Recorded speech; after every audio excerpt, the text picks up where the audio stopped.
Here in a relatively small city in Indiana, there was an idea that is moving a community forward.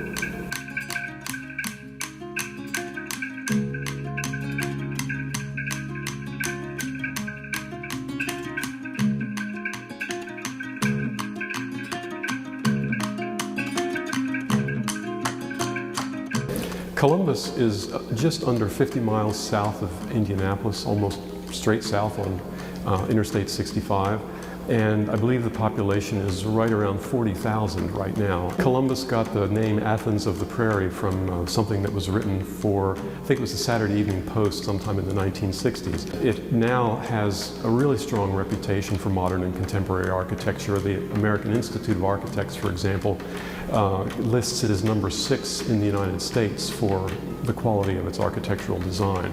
And all of this traces its roots to Joseph Irwin Miller. He commissioned Eero Saarinen to design a vacation home for the family in Canada in about 1950, and shortly after that to design a bank in Columbus for the family's bank business, and then very shortly after that his residence on the north side of Columbus, what we now call the Miller House and Garden.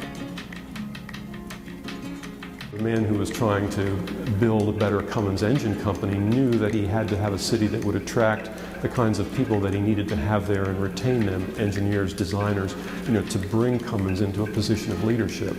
And so in the wake of disappointing school buildings, he made an offer to the school board and said, here, I'll give you a list of architects, and if you choose one from the list, I'll see that the architect's fees are paid.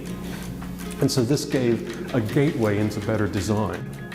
I think that the number's probably around 70 buildings now that came about through the aegis of the architecture program. But there have been other organizations, institutions that have also, I think, taken inspiration from this and built structures, using better modern and contemporary architectural talents. So we have both Saarinens, Eliel and Eero. We have I.M. there. His work is in Columbus. The town is not an architectural utopia, and there's not beauty at every turn by any means. And the fact that it's a very mixed environment is something that architectural critics and observers have remarked on from the beginning of journalism about this.